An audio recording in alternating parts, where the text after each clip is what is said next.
Hello, जय हिंद दोस्तों। मैं आप सभी लोगों का अपने चैनल MMJ क्लास में सभी का स्वागत करता हूं। आशा करता हूं आप सभी अच्छे हैं, बेहतरीन हैं। अब आप सभी दोस्त बताएंगे आप सब कैसे हैं। उम्मीद करेंगे आप बहुत अच्छे होंगे, बहुत बेहतरीन होंगे और बहुत शानदार होंगे। आपसे उम्मीद है कि आप लोग पिछली क्लास ज़रूर देखी होगी, तो इसी तरह क्लास में बने रहिए। तो चलिए क्लास को स्टार्ट करते हैं। तो आज हम लोग पढ़ने वाले हैं आधुनिक इतिहास के न्यू चैप्टर गवर्नर या गवर्नर जनरल या वायसराय से संबंधित क्वेश्चन का आज हम प्रैक्टिस करने वाले हैं। जितने भी इंपॉर्टेंट क्वेश्चन हैं उनकी आज हम प्रैक्टिस करने वाले हैं। आप किसी भी एग्ज़ाम की तैयारी कर रहे हैं, आपसे निवेदन है इस क्लास को आप एक बार ज़रूर देखिए। चाहे रेलवे किसी भी एग्ज़ाम की तैयारी कर रहे हो या SSC किसी भी एग्ज़ाम की तैयारी कर रहे हैं या UPSC के एग्ज़ाम के किसी की तैयारी कर रहे हैं या UPSI यूपी कांस्टेबल किसी भी RO या RO लेखपाल किसी भी एग्ज़ाम की तैयारी कर रहे हैं, तो एक बार इस क्लास को आपसे निवेदन है कि ज़रूर देखें। अगर क्लास पर नए हो तो चैनल को सब्सक्राइब कर लीजिए।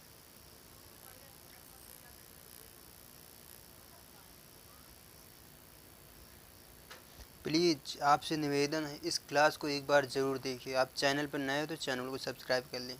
चलिए आज का पहला क्वेश्चन है, निम्नलिखित कथनों पर विचार कीजिए। रॉबर्ट क्लाइव बंगाल के प्रथम गवर्नर जनरल थे या विलियम बेंटिंक भारत के प्रथम गवर्नर जनरल थे।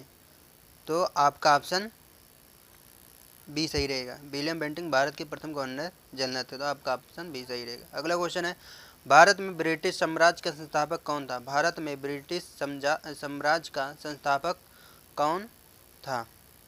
तो लॉर्ड क्लाइव, तो आपका ऑप्शन सी सही रहेगा। दोस्तों कौन सा ऑप्शन सही रहेगा, सी सही रहेगा। अगला क्वेश्चन है, अंग्रेज के विरुद्ध बनारस विद्रोह का नेतृत्व किसने किया था। अंग्रेज के विरुद्ध बनारस विद्रोह का नेतृत्व किसने किया था। कौन सा विद्रोह, बनारस विद्रोह। तो आपका राजा चेत सिंह, राजा चेत सिंह। तो आपका ऑप्शन सी सही रहेगा। अगला क्वेश्चन है, कलकत्ता में एशियाटिक सोसाइटी की स्थापना के समय बंगाल का गवर्नर जनरल कौन था। बंगाल का गवर्नर जनरल कौन था एशियाटिक सोसाइटी की स्थापना के समय। पूछ रहा बंगाल के गवर्नर जनरल कौन था। तो Lord Warren Hasting, Lord Warren Hasting. तो आपका ऑप्शन बी सही रहेगा, लॉर्ड वारेन हेस्टिंग। अगला क्वेश्चन है, सुरक्षा प्रकोष्ठ की नीति संबंधित है। सुरक्षा प्रकोष्ठ क्या पूछ रहा है, सुरक्षा प्रकोष्ठ की नीति संबंधित है, तो क्या है वारेन हेस्टिंग। आपका ऑप्शन ए सही रहेगा। अगला क्वेश्चन है, रिंग फेस नीति का संबंध इनमें से किससे है।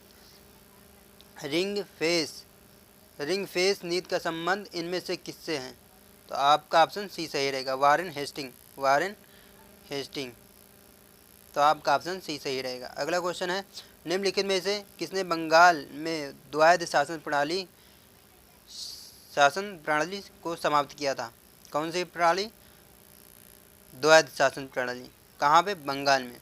तो कौन समाप्त किया था, वारेन हेस्टिंग्स, वारेन हेस्टिंग। तो आपका ऑप्शन सी सही रहेगा। अगला क्वेश्चन है, बंगाल में द्विशासन प्रणाली किसके द्वारा लागू की गई। बंगाल में द्विशासन प्रणाली किसके द्वारा लागू की गई, किसके द्वारा लागू की गई थी, रॉबर्ट क्लाइव। तो आपका ऑप्शन सी सही रहेगा। आप किसी भी एग्ज़ाम की तैयारी करें, CGL हो, CSL हो, MTS हो, GD हो, NTPC, group D, LP technician, JE, RPF SI, RPF constable, UPSI UP constable, लेखपाल, RO किसी भी एग्ज़ाम की तैयारी कर रहे हैं, आपसे उम्मीद है इस क्लास को एक बार ज़रूर देखिए। चैनल पर नए हैं तो चैनल को सब्सक्राइब कर लीजिए।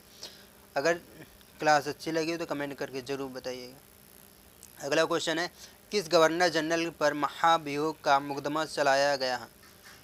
किस गवर्नर जनरल पर महाभियोग का मुकदमा चलाया गया था, किस पर चलाया गया था, वारेन हेस्टिंग्स के ऊपर। तो आपका ऑप्शन ए सही रहेगा।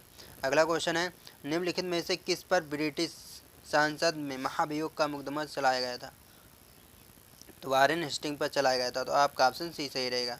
अगला क्वेश्चन है, वेलोर का विद्रोह किस गवर्नर जनरल के समय हुआ था। वेलोर का विद्रोह, कौन सा विद्रोह, वेलोर का विद्रोह किस गवर्नर जनरल के समय हुआ था। तो सर जॉर्ज बार्लो के ऊपर, किसके समय हुआ था, सर जॉर्ज बार्लो के समय हुआ था वेलोर का विद्रोह। अगला क्वेश्चन है,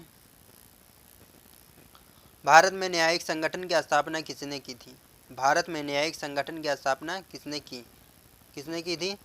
तो लॉर्ड कॉर्नवालिस ने की थी। तो आपका ऑप्शन सी सही रहेगा। अगला क्वेश्चन है, भारतीय लोक सेवा का प्रवर्तन किया गया। भारतीय लोक सेवा का प्रवर्तन किया गया किसने किया था। तो कॉर्नवालिस के शासनकाल में। किसके शासनकाल में? कॉर्नवालिस के शासनकाल में किया था।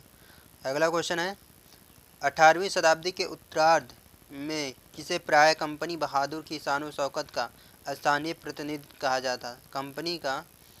कंपनी की शान शौकत का स्थानीय प्रतिनिधि कहा जाता था। किसे कहा जाता था?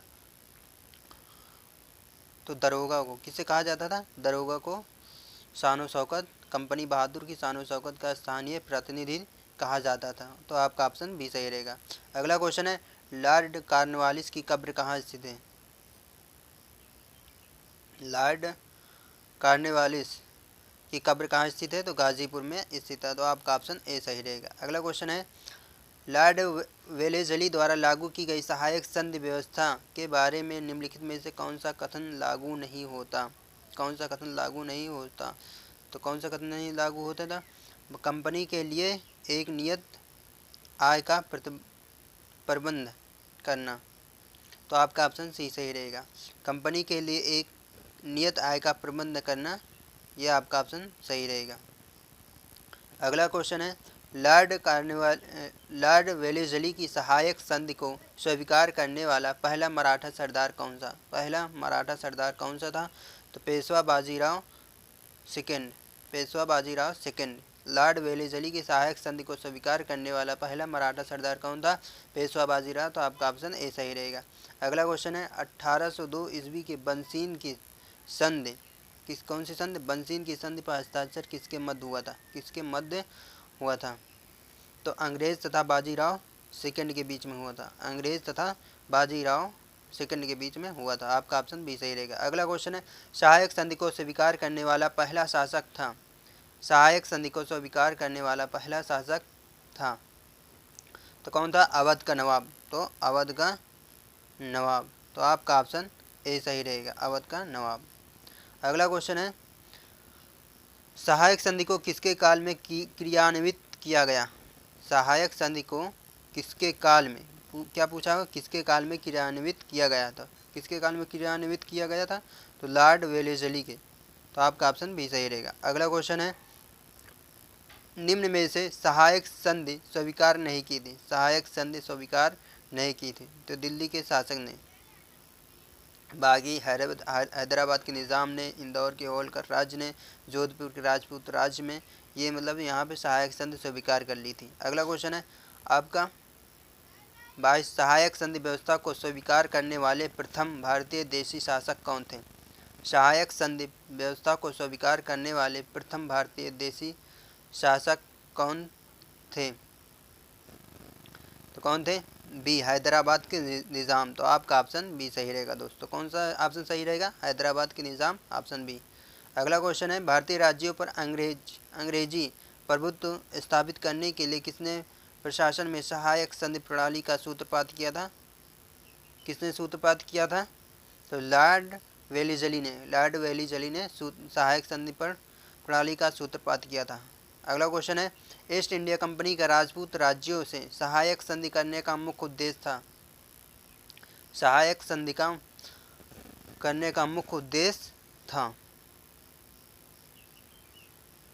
तो अंग्रेजी के प्रभुत्व सत्ता स्थापित करने के लिए। तो आपका ऑप्शन डी सही रहेगा। ईस्ट इंडिया कंपनी का राजपूत राज्यों में सहायक संधि स्थापित करने का मुख्य उद्देश्य क्या था? अंग्रेजी के प्रभु सत्ता स्थापित करना। तो आपका ऑप्शन डी सही रहेगा। अगला क्वेश्चन निम्नांकित युग्मों में से कौन सही सुमेलित नहीं है? कौन सही सुमेलित नहीं है? तो आपका ऑप्शन बी सही रहेगा, ये सही सुमेलित नहीं है। अगला क्वेश्चन है उस समय जब नेपोलियन की शक्ति के समय सामने यूरोप में साम्राज्य धाराशायी हो रहे थे, नीचे लिखे गवर्नर जनरलों में से किस एक ने भारत में ब्रिटिश पताका फहराया रखी? कौन थे? कोई बताएगा? तो लॉर्ड वेलेजली ने वो ये फहराया था, लॉर्ड वेलेजली ने। अगला क्वेश्चन है आंग्ल नेपाल युद्ध जिसके शासनकाल में हुआ था वह, आंग्ल नेपाल युद्ध जिसके शासनकाल में हुआ था वह है, किसके शासनकाल में हुआ था? लॉर्ड हेस्टिंग के शासनकाल में। किसके शासनकाल में? लॉर्ड हेस्टिंग के शासनकाल में। अगला क्वेश्चन है सुगौली की संधि हुई थी। सुगौली की संधि हुई थी तो 1815 ईस्वी में। कब हुई थी? 1815 ईस्वी में हुई थी। अगला क्वेश्चन है, निम्नलिखित में से कौन सा युग में सही सुमेलित नहीं है? कौन सा युग में सही सुमेलित नहीं है? कौन सा नहीं है?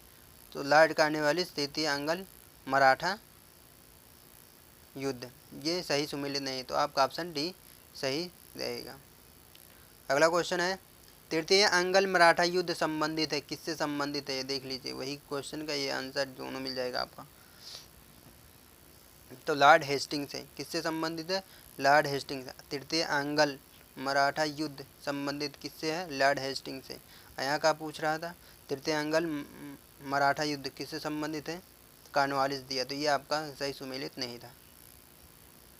तो ये इस चैप्टर का लास्ट क्वेश्चन नहीं है, अभी और क्वेश्चन बनाएंगे, थोड़ा टाइम कम मिल पाया था इसकी वजह से नहीं बना पाया। इसकी पार्ट 2 पार्ट 3 लाने की कोशिश करूँगा, पार्ट 2 ही में समाप्त कर दूँगा। अगर आप चैनल पर नए हैं तो चैनल को सब्सक्राइब कर लीजिए, इसका अगला पार्ट क्लास देखना हो तो चैनल को सब्सक्राइब कर लीजिए। ठीक, आप क्लास को कैसे लगे हैं? क्लास अच्छी लगी तो कमेंट करके ज़रूर बताइएगा। आप किसी भी एग्ज़ाम की तैयारी कर रहे हैं, आधुनिक इतिहास से क्वेश्चन ज़रूर से ज़रूर पूछा जाता है। ये चैप्टर वायसराय, जनरल, गवर्नर, ये बहुत इंपॉर्टेंट चैप्टर है, इससे संबंधित तो क्वेश्चन ज़रूर आते हैं, हर एक एग्ज़ाम में आते हैं। तो आप चैप्टर वाइज प्रैक्टिस करना चाहते हैं तो इस क्लास को सब्सक्राइब कर लीजिए। कमेंट करके ज़रूर बताइए क्लास कैसी है लगी।